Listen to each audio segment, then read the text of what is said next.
Hi ಮಕ್ಕಳೇ, ಇವತ್ತಿನ ನಮ್ಮ ಕತೆ ತುಂಟ ಮೇಕೆ. ಒಂದಾನೊಂದು ಕಾಲದಲ್ಲಿ ದಟ್ಟವಾದ ಕಾಡಿನಲ್ಲಿ ಮೇಕೆ ತನ್ನ ಮರಿಯೊಂದಿಗೆ ವಾಸಿಸುತ್ತಿತ್ತು. ಆ ಮರಿಯ ಹೆಸರು ಟೋನು.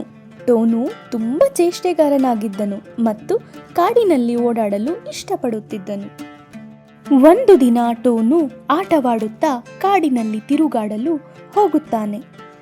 ಅಲ್ಲಿಗೆ ಹೋದ ನಂತರ ದಾರಿ ತಪ್ಪುತ್ತಾನೆ. ಬಹಳ ತಡವಾದ ನಂತರ ಟೋನು ಮನೆಗೆ ಹಿಂತಿರುಗದೆ ಇದ್ದಾಗ ಅವನ ತಾಯಿಗೆ ಚಿಂತೆಯಾಗುತ್ತದೆ. ಟೋನುವನ್ನು ಹುಡುಕಲು ಕಾಡಿನ ಕಡೆಗೆ ಓಡುತ್ತಾಳೆ ಮತ್ತು ಜೋರಾಗಿ ಟೋನು ಎಲ್ಲಿದ್ದೀಯಾ ಅಂತ ಕೂಗುತ್ತಾಳೆ. ಆಗ ತನ್ನ ತಾಯಿಯ ಧ್ವನಿಯನ್ನು ಕೇಳಿ ಟೋನು ತಾಯಿಯ ಹತ್ತಿರ ಓಡಿ ಬರುತ್ತಾನೆ.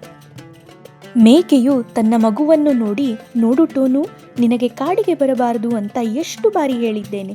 ಹೀಗೆ ಮಾಡುತ್ತಿದ್ದರೆ ಮುಂದೊಂದು ದಿನ ನೀನು ಕಷ್ಟದಲ್ಲಿ ಸಿಲುಕುವೆ ಎಂದು ಹೇಳಿತು. ಮತ್ತೆ ಮರುದಿನ ಅಮ್ಮನನ್ನು ಕೇಳದೆ ತುಂಟ ಟೋನು ಕಾಡಿನಲ್ಲಿ ಸುತ್ತಾಡಲು ಹೋಗುತ್ತಾನೆ. ಈ ಬಾರಿ ಟೋನು ಕಾಡಿನಲ್ಲಿ ಹಸಿದ ತೋಳದ ಕೈಯಲ್ಲಿ ಸಿಕ್ಕಿ ಹಾಕಿಕೊಳ್ಳುತ್ತಾನೆ. ಅದು ಅವನನ್ನು ತಿನ್ನಲು ಮುಂದೆ ಬರುತ್ತದೆ. ಟೋನು ಗಾಬರಿಗೊಂಡು ಅಳಲು ಪ್ರಾರಂಭಿಸುತ್ತದೆ. ತೋಳ ಅವನನ್ನು ತಿನ್ನಲು ಹತ್ತಿರ ಬಂದಾಗ ಇದ್ದಕ್ಕಿದ್ದಂತೆ ಅವನ ತಾಯಿ ತನ್ನ ಸ್ನೇಹಿತ ಬೇಟೆ ನಾಯಿಯೊಂದಿಗೆ ಅಲ್ಲಿಗೆ ಬರುತ್ತಾಳೆ.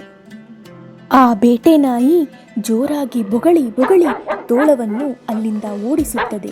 ಈ ಮೂಲಕ ಟೋನುವಿನ ಪ್ರಾಣವನ್ನು ಉಳಿಸಲಾಗುತ್ತದೆ. ಮಕ್ಕಳೇ, ಈ ಕಥೆಯ ನೀತಿ, ನಾವು ಯಾವಾಗಲೂ ಹಿರಿಯರ ಮಾತನ್ನು ಕೇಳಬೇಕು.